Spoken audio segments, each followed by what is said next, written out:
ससुराल में रहने के नाम से अनु को तो जैसे सांप सूंघ गया। अनु की शादी जब राजीव से हुई तो वो बहुत खुश थी। राजीव एक अंतर्राष्ट्रीय कंपनी में अच्छे पद पर था। बड़ा शहर, अच्छा पैकेज, सभी सुख सुविधाओं से भरा घर और भी बहुत कुछ जिसके उसने सपने देखे थे। शादी के कुछ दिन बाद राजीव जब नौकरी पर जाने लगा तो अनु को पता चला कि वह राजीव के साथ में नहीं जा रही है। राजीव, क्या मैं तुम्हारे साथ नहीं चल रही? अनु, माँ का कहना है कुछ दिन तुम परिवार के साथ रहो ताकि घर के तौर तरीके और रीति रिवाजों को समझ लो। अरे रीति रिवाजों को क्या समझना, कोई व्रत त्योहार आएगा तो वीडियो कॉल करके पूछ लूंगी, और फिर गूगल तो है ही। अनु के तर्कों के आगे सब ने घुटने टेक दिए और अनु को भी राजीव के साथ भेज दिया गया। नया शहर, नया घर और सबसे बड़ी बात, पूर्ण आज़ादी पाकर अनु के तो पैर ही जमीन पर नहीं पड़ रहे थे। अपनी मर्जी के मुताबिक जीवन, वाह क्या बात है। 3 महीने बीते ही थे कि अनु को पता चला कि उसके घर खुशखबरी आने वाली है। डॉक्टर ने पूरी तरह से आराम करने की सलाह दी। अनु, मैं चाहता हूँ अब तुम कुछ महीने माँ के पास रहो ताकि तुम्हारी और बच्चे की अच्छे से देखभाल हो जाए। अरे नहीं, मुझे इसकी आवश्यकता नहीं लग रही। दिन भर के लिए आया रख लेंगे और रात में तो तुम हो ही।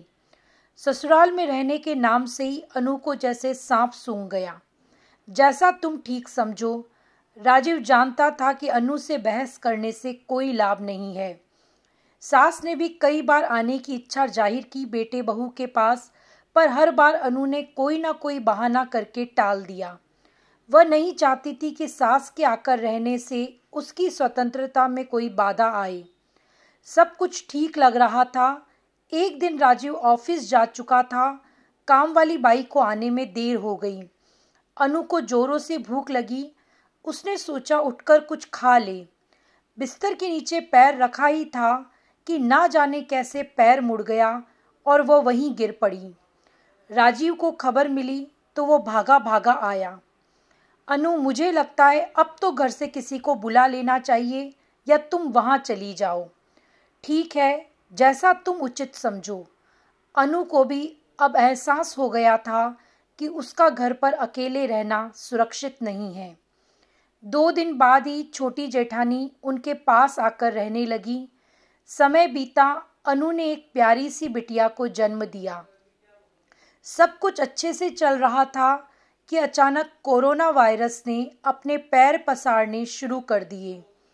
बहुत लोगों की रोजी रोटी पर असर पड़ा। राजीव भी उनमें से एक था। कुछ दिन तो उन्होंने घर वालों से यह बात छुपाई, पर धीरे धीरे राजीव के नौकरी जाने की खबर उसके घर वालों को भी लग गई। तुरंत पापा का फ़ोन आया। राजू बेटा, बिल्कुल परेशान मत होना, तेरा परिवार तेरे साथ है, तुम लोग यहाँ आ जाओ। नहीं पापा, आप परेशान मत होइए, कुछ दिनों की बात है, सब ठीक हो जाएगा, राजीव ने कहा। अरे बेटा, बड़े शहर में इतने खर्चे कैसे संभलेंगे? माँ ने भी चिंतित स्वर में कहा। माँ, हम संभाल लेंगे, आप परेशान ना हो। मगर कोरोना लंबा चला। जमा पूंजी का घड़ा बूंद टपकते टपकते अब खाली होने लगा। राजीव, मुझे लगता है तुम लोगों को घर आ जाना चाहिए। इतना संकोच किस बात का कर रहे हो? फिर एक दिन बड़े भैया ने कहा। हार कर राजीव और अनु ने घर जाने का निर्णय किया। घर पहुंचकर जब मानसिक और आर्थिक संबल मिला तो अनु को अपनी गलती का एहसास हो गया। कितनी गलत थी वह, जो संयुक्त परिवार को एक बंधन समझ रही थी। जब उन पर संकट आया तो उनके परिवार ने उनका हर मोड़ पर साथ दिया। अगर कहीं वह एकाकी परिवार में ब्याही जाती तो? और फिर अनु ने अपना फैसला सुना दिया। राजीव, मैं सोच रही थी अब हमें अपनी आजीविका का साधन अपने परिवार में रहकर ही ढूंढना चाहिए। अनु की बात सुनकर राजीव ने चैन की सांस ली। शायद मन ही मन वह भी कुछ ऐसा ही चाह रहा था। दोस्तों, कहानी को अंत तक सुनने के लिए बहुत बहुत धन्यवाद।